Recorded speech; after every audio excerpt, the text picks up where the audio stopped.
We are now live. We have now entered the broadcast. That's all it takes. And now we are 3 presenters presenting. And this broadcast is going to, and the output place now is to YouTube. Ah, that's so cool.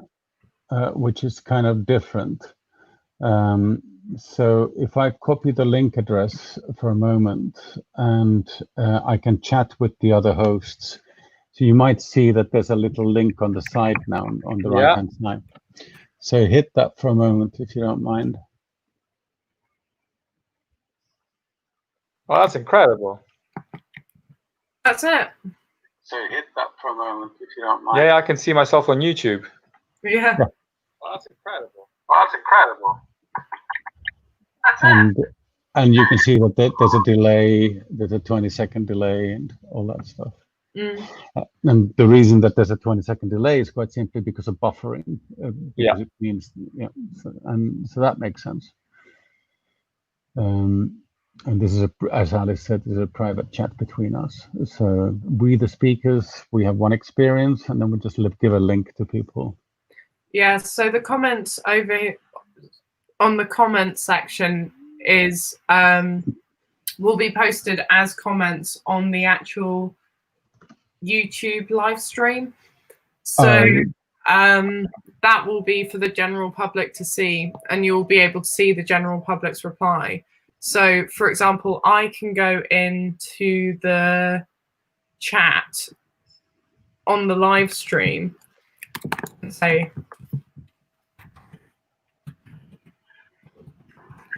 Ja. De her jätteprivat. Och, okay. I can see you from YouTube. Hello. Yeah.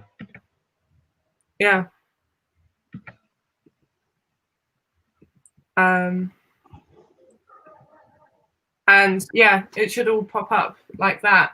And then if I wanted to show this during our live stream, I can be like, look at that comment. That one over here is particularly good. I really like that one. But actually, that one is a bit weird. And that's really cool. Yeah, I was playing around on it the other day, and there's quite a lot of fun things that you can do. It's very easy, and it is actually marvelous, I must say, in terms of having a. If we think about the format of this particular meeting, this is actually a really appropriate tool because we want a dialogue between people, and so one person is the main person presenting and so forth. But when we have a QA session at the end of it, it's nice if there's a bit of a dialogue. So yeah. Well, you would be able to go into the actual comment section on the YouTube live stream and be able to click on it and show it and be like, this question is particularly good. Let's talk about this question. And am I right in understanding? So, Alice, you would be the moderator for the whole, for these conversations. Alice and I. Okay, both of you together. Okay, that's great. Yeah. So because all the speakers are my friends, I've cheated. I've just made it simple. It's quite simply a bunch of friends. Well, why make life complicated? Yeah. So. Yeah. So it's really nice. I mean, it's quite fun when wow, we have Big Edgar from Facebook, who's head of AR and VR over at Facebook and so forth. Big boss. Okay, but in a different chapter of his life, he was out in the Yellow House on the Åland Islands, in my arms, in tears, because his wife had just left him, and he decided to leave France and move to Dallas and never come back to Europe again. And he then worked for Texas Instruments for 12 years, and then he got a job over at Facebook and moved over to San Francisco, where he's been now for quite a long time. It's not very difficult to have a conversation that sounds natural, even if it's through StreamYard or Teams live event when you have that type of shared experience. Yeah. It's Okay. it's pretty cool, and the same is true about everyone else. So it literally is just a list of very good friends of mine. Oh, this sounds really great. I must say. I'm looking forward to it. Peter, was there anything else you wanted to specifically touch on, or like that you would like me to, to go over right now? Or I think in terms of the subject matter, the things that you've spoken about so far are things that I think are really interesting, and you'll have a mixture. I mean, the audience consists of mixed people, so you'll have some people. Edgar from now Facebook. He is very cerebral, so he likes it heavy. And then you have so there's a guy I spoke to today, Simon, who left school at the age of 16 and has been working in the process industry since then, and he's 55 now, and he's looking at implementing machine learning techniques for his production line that he's been head of now for the last 30 years. And he's very narrow, and you say very little, bang, and you've blown his mind, because he's good at what he does, and so in his case, he's really looking forward to the show, and he's looking forward to having his brain blown out. He doesn't really expect to understand it all, but he's just looking forward to hearing people who are really, really clever talk seriously. And I think as a rule, what everyone is after is good intellectual stimulation. These people get off on an intelligent conversation. That's what they don't want. It easy. They want it real. And there's no reason. I mean, it's an art form to simplify things that are complicated. Our favorite friend Edrington was a good. What's his name again? The physicist. Astronomer. Well, your friend? You mean me, Fogelström? No. The guy from the 1920s. Astronomer, Edrington. Yeah, of course. Eddington. Yeah. Eddington. I mean, he was very skillful at explaining the complexity of state of the art at the time. But there's only so far you can simplify things, and then it becomes ridiculous, and people don't want it to oversimplify. I think everyone wants their. But I mean, think about yourself. You don't want to go there and listen to a bunch of platitudes. You would much rather that people would say things that are too complicated for you to understand than for people to say things that you consider to be platitude. No, so don't go easy. Don't go easy. Okay, so what I've been thinking of doing, and what I've been preparing is, and I'll send you the slides by Friday, so you'll have a good idea of the content. Is basically take people through a walk of the sorts of problems that AI is being used to tackle in physics, and in particular, it's had a massive. It's currently having a massive effect or impact in astrophysics, particle physics, and the area which I know best, which is condensed matter physics. Mm-hmm. And the idea is then to. So I'll give some very clear examples, sort of, focusing on papers we've published at Nature, also so that people really, because some of them people will recognize from the news, like, the AlphaGo paper by DeepMind, and explain the sort of impact that these sort of steps forward in understanding have had also in our own consciousness about what AI can possibly achieve. And then sort of flip it up. Like, for me, the interesting point is that a lot of the problems that a lot of your friends are interested in are basically physics problems in reverse. Okay, so this is kind of my thesis, is that in physics, you basically start off with, you have a bunch of clean data and you would like to find a physics law that kind of explains that pattern of data. And, I don't know, Kepler's law or the Coulomb repulsion law.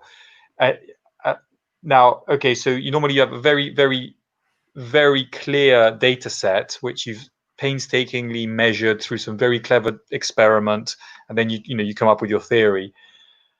It's exactly the opposite in most real world problems, where you have a ton of, I don't know, geolocation data and click-through data of people kind of wanting to be interested in certain products from different parts of the world, and basically you've overfitted. You have literally no law, and you're trying to fit the model around your data rather than your data around your model, if you see what I mean. You don't know what the model is.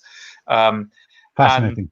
And the real paradigm shift, I think, has been that actually it turns out a great number of physics problems and actually of real world engineering and business problems can be solved remarkably well without even knowing what the model is, and that's okay. So the point is, AI makes a lot of physicists feel very uncomfortable because it's like, shit, we don't know what the law is, but this still works.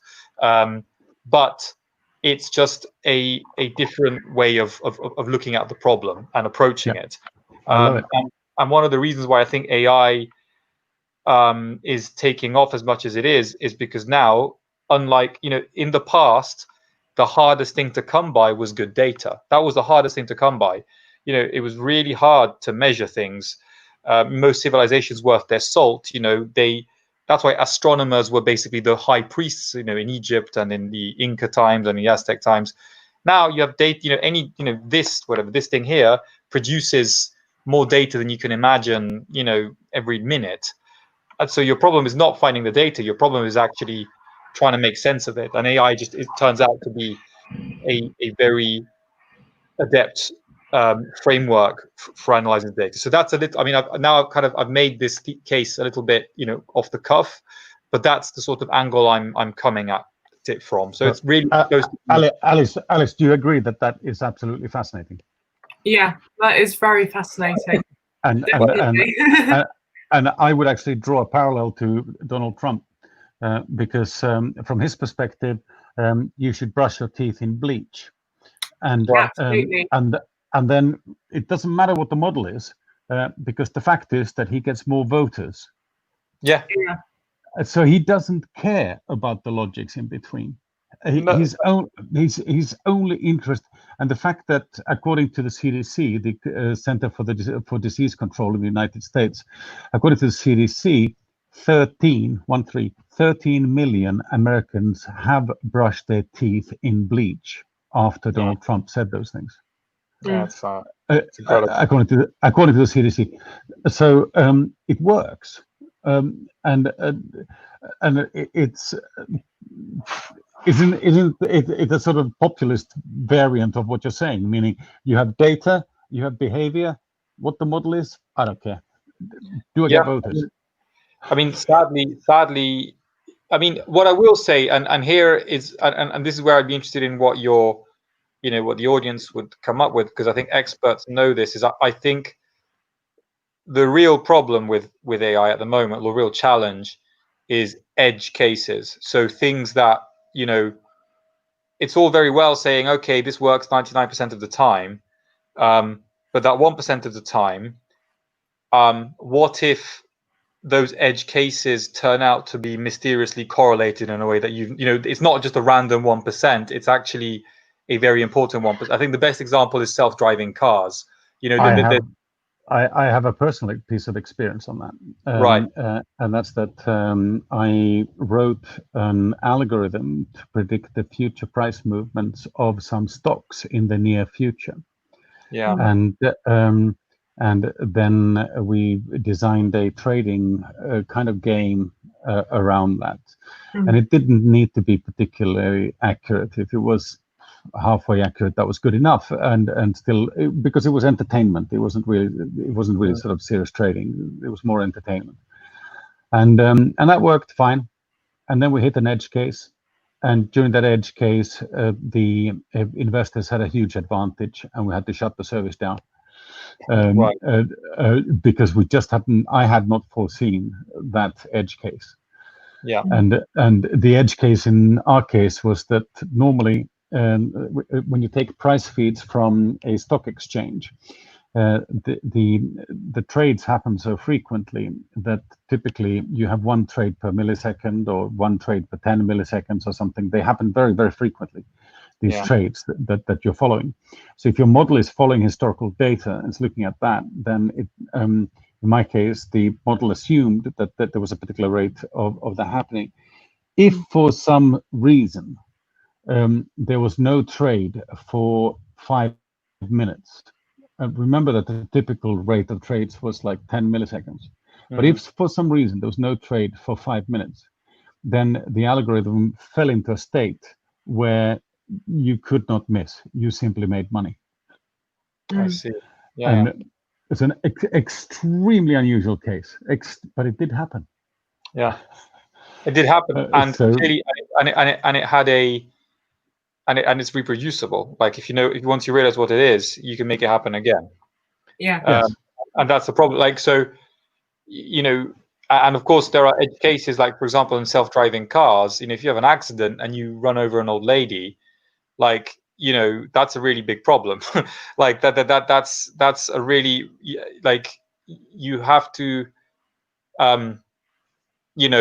as the company providing that software would, and this is where I think you've got people who understand the legal aspect of this, is like who's liable, how do you work it out, how do you, but I think the issue is that I think, well, one of the things if I think about it a little bit is, someone might say, well, okay, the algorithm for the self-driving car, it was an edge case that, okay, the programmer didn't predict, but actually in retrospect, it was obvious they should have predicted it, therefore they're liable. In fact, the law, forget the actual normal law on this, like this is just a cock up from the coding side, therefore we're going to sue you till high heaven. Like these issues, I think, are ones that I'm raising all of this because I think on some level the models still do have to matter. I really do believe that. As a physicist, I can't remove myself from that.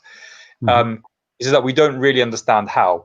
So I think there's actually a lot of knowledge still to be learned before we get to a point where we really know what's happening. But I think you and I are still entirely comfortable about the idea of temporarily living without a model until we come up with one. Totally.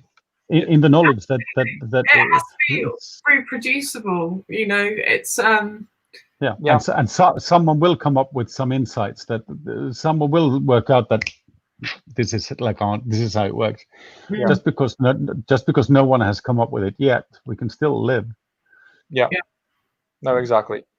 And I think crucially, and this is a difference of, well, I think of just mindset between, say, a pure physicist and an engineer, or someone who just wants to get stuff done, is, it just works. That's a very powerful thing. It just works. That's great. I've got a product. I can make this happen. And we can worry about why it works in a second step. And I think that's, well, that's really, the fact is most products in the world would not have been delivered, if people had been sitting around worrying about why it was working the way it worked. It's got, at some point you have to just go, look, this works, it's good enough, boom, we go with it. I agree. However, the conversation I had with Simon today, so he builds contact lenses, and one of the biggest contact lens manufacturers in the world. And they are classified as being medical instruments. And because they're classified as medical instruments, they have a regulator. And their regulator demands that they are able to explain how things work on their production line. Because of the edge cases. Because if you don't know how it works, there might be edge cases. Yeah, people could go blind, and that really doesn't look good if you are in a contact lens. And you can't just sort of say, sorry, you're an edge case. That's not tenable. Yeah. There's a movement called explainer by AI, or XAI. And in that XAI, explainable AI movement, people talk about black box AI contra glass box AI, where you try in glass box AI to explain what's going on. But when you come to deep neural networks, not happening. No, it's just too. So it's a fascinating question, absolutely fascinating question. Okay. And it has legal ramifications, and Tony Lee is going to talk about that. So Anthony is head of liability for a really good law firm in London, and so he's going to be talking about the legal ramifications of this, because if I deliver a piece of software to you and you don't understand how it works, and that causes Alice to be blind, am I to blame? Yeah. Or are you to blame? Am I to blame? What we know, Alice is going to sue people. But whom? When does the liability pass across? So that's what Tony's going to be talking about. That's interesting. That's fascinating. So if I can ask Peter, and Sami is going to talk about something a little bit different again, which is a spin on the same thing. If I create some intellectual property, and if I actually honestly don't know how my intellectual property works, can I patent it? Yes, that's a very good point. And can I? Yeah, and if it is a deep neural network thing as well, that again, you won't be able to prove what it is necessarily, what the process it is, what process the deep neural network. It's like skiing on powder. If you ski on powder, you can definitely be in balance. As long as you keep moving, you can be in balance and you can be under control and all that stuff. But if you stop and try to understand what's going on, you will sink and you won't be able to restart easily. So it's like a dynamic equilibrium. Never mind. Thank you, Andrea. Thank you. Thank you both. Just sorry, one final question before you sign me off. Can I ask what you're trying to get out of this meeting as a whole, Peter and Alice? Like, is there some sort of overarching ethos that has our ulterior motive? Well, not even ulterior motive, but it's like,